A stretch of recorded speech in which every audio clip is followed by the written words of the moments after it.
এটা তো তাহলে একটা প্রমাণের জায়গায় পৌঁছে গেছে এবার। তো আমার তরফ থেকে আমি তো আর এরকমভাবে এটা আমার শিক্ষায় আটকায়। আমি এইসব কিছু করব না, এসব সোশ্যাল মিডিয়া হ্যান ত্যান।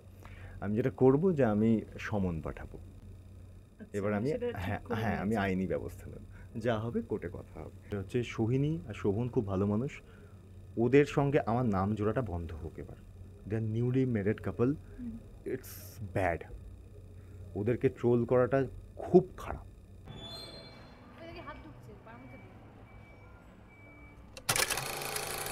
বহুদিনের কাজ এবং অবশেষে সেটা মুক্তি এবং নিজের শহরে মুক্তি, তাই জন্য বোধহয় আরেকটু স্পেশাল। তাই সিরিয়াল ছেড়ে সরাসরি চলে এসেছেন রণজাদা, সিরিয়াল ছেড়ে মানে খানিকটা মানে বিরতি নিয়ে, তাই তো? এক্স্যাক্টলি। তো একটু বলো, এতদিন বাদের যে কাজ, ওই সেই হয় না যে একটা টাটকা কাজ এবং তারপর সেটা মুক্তি, যে ফিলিংটা থাকে, সেটা কি এখনো আছে, সেই এক্সাইটমেন্টটা থাকে? কি হয় মানে যখনই এরকম কোনো কাজ রিলিজ হয় সেটা অলওয়েজ একটা ভালো লাগার জায়গা।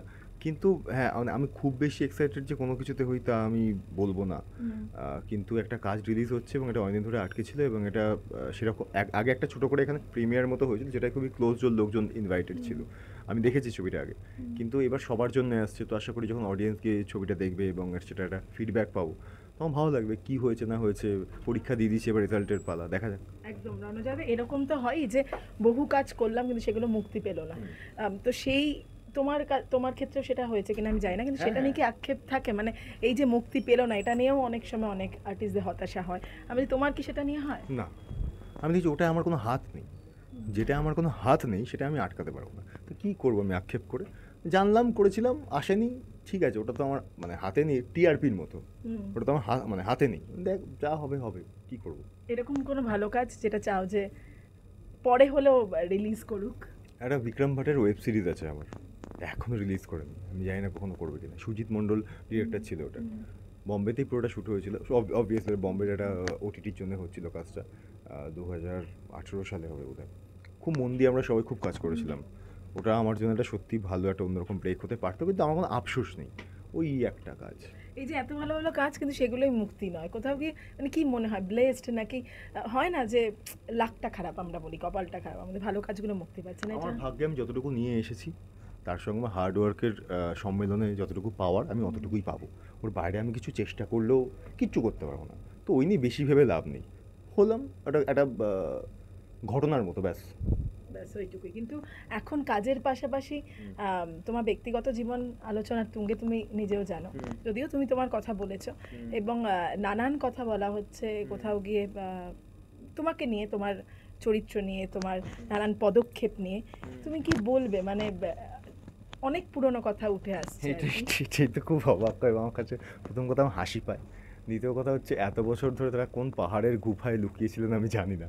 তারা হঠাৎ করে মনে হচ্ছে যে কিছু বলা দরকার। এবং পরবর্তীকালে যদি আমি কারোর সঙ্গে সম্পর্কে যাই, তাকে একটা কোথাও গিয়ে সাবধান করার জন্যে তারা এগিয়ে এসেছেন একটা প্রতিরোধের মঞ্চে আর কি। ঠিক আছে, সো খুবই ভালো ব্যাপার, সেটা আমি খুবই অ্যাপ্রিসিয়েট করছি যে মানুষ মানুষের পাশে দাঁড়াতে চাইছে। কারণ আমার কাছে বিষয়টা খুবই হাস্যকর। কারণ এরপরে আমি সত্যিই আমার রুচি, আমার শিক্ষা আমাকে আটকায় যে কোনো কুরুচিকর কথা, বিশেষ করে কোনো মহিলা সম্পর্কে বলতে, আমি বলতে পারবো না। এবং যতটা ডিটেলিংয়ে এখানে ওয়ার্ক করা হয়েছে, এটার তো তাহলে এবার কথাটা হচ্ছে টাকা পয়সা নিয়ে। টাকা পয়সা তছরূপের ব্যাপার চলে গেছে, তো খুবই একটা খুব কঠিন একটা বিষয়, তাই না? তো আমার মনে হয় যে এটা তো তাহলে একটা প্রমাণের জায়গায় পৌঁছে গেছে এবার। তো আমার তরফ থেকে আমি তো আর এটা আমার শিক্ষায় আটকায়। আমি এইসব কিছু করবো না, এসব সোশ্যাল মিডিয়া হ্যান ত্যান। আমি যেটা করবো যে আমি সমন পাঠাবো। আচ্ছা, এবার আমি সেটা ঠিক হ্যাঁ, করে হ্যাঁ, আমি নিয়েছো। আইনি ব্যবস্থা নেব। যা হবে কোর্টে কথা হবে। নিশ্চয়ই ওনাদের কাছে কোনো প্রমাণ আছেন যে আমি এগুলো করেছি, অবশ্যই আছেন। না হলে তো এতভাবে নিশ্চয়ই বলতে পারেন না। শুধু মুখের কথায় তো এবং আমার এই ভারতীয় আইন ব্যবস্থার উপর আমার প্রচণ্ড বিশ্বাস আছে যে আইন ব্যবস্থা এখনও সঠিক পথেই চলে। তো নিশ্চয়ই সেখানে প্রমাণও হবে তাহলে। কারণ টাকা পয়সার কথা উঠে গেছে, তো খুব দামি ব্যাপার হয়ে গেছে। ঠিক আছে? এবং যারা এতদিন ধরে অপেক্ষা করেছিলেন যে এক না একদিন গিয়ে বলবেন, ঠিক আছে? আমি তো শুধু আমার সঙ্গে নাম জুড়িয়ে হাইলাইট যদি কেউ হতে চান, তাতে অসুবিধার কিছু নেই। সেটা কাজের প্রোফাইল দেখলেই বোঝা যায়। তো আমি কাউকে ছোট বড় কিংবা কখন কি হয়েছিল না হয়েছিল সেই সময়, এবং আমার তো কোনো ভগবান হওয়ার দাবি ছিল না কখনো যে আমি কোনোদিন কারোর সঙ্গে আমার প্রেম হবে না কিংবা কাউকে আমার পছন্দ হবে না। ঠিক আছে, এইবার কথা হচ্ছে যে পৃথিবীতে আমি যদি আজকে, আমি তোমায় এটুকু বলে দিতে পারি অর্পিতা, যে আমি যদি আজকে ধরো এইখানে না দাঁড়িয়ে থাকতাম, তাহলে আমাকে নিয়ে তো কথা হতো না।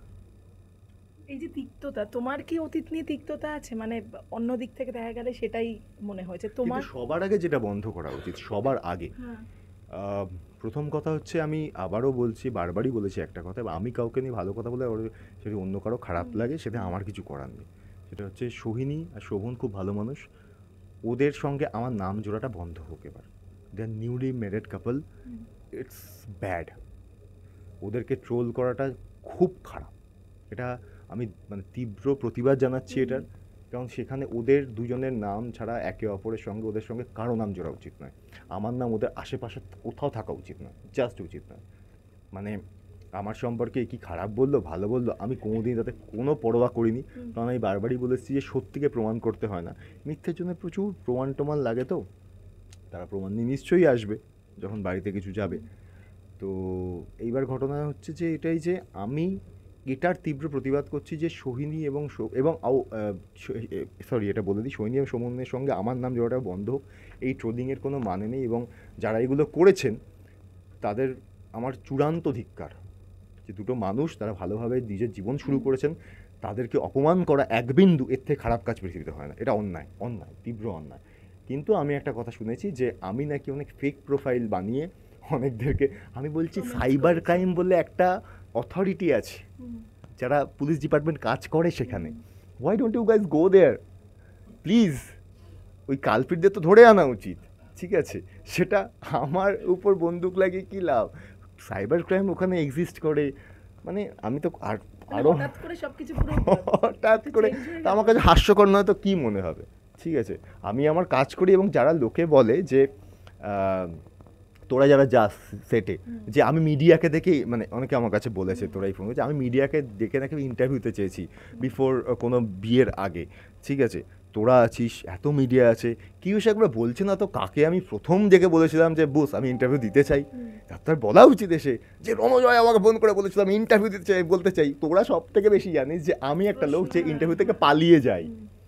যখন সেট ভিজিটে তোরা আসিস, আমি আমি বলি যে আবার আবার আর কি বলবো, কিছুই বলার নেই, আমি কি বিরাট বড় কোনো মনস্তত্ত্ববিদ যে আমি কোনো কথা বলবো? আমি পালিয়ে যাই। সেই আমি নাকি, আমি লোকজনদের ডেকে ডেকে ফোন করেছি যে আমি একটা কথা বলতে চাই। কেন বলবো? দুনিয়াতে ভালো চাওয়া খারাপ হয়ে যাচ্ছে, আমি লোকজনদের ভালো চাইছি। ঠিক আছে, আমার তাতে কোনো অসুবিধা নেই, যে যা খুশি যার যেটা ভালো মনে হয় করবে। কিন্তু আমি কোনো খারাপ কথা, আমার সম্পর্কে যতই কেউ খারাপ কথা বলুক, আমি কোনো খারাপ কথা বলবো না। Thank you. That's final. Thank you. Thank you.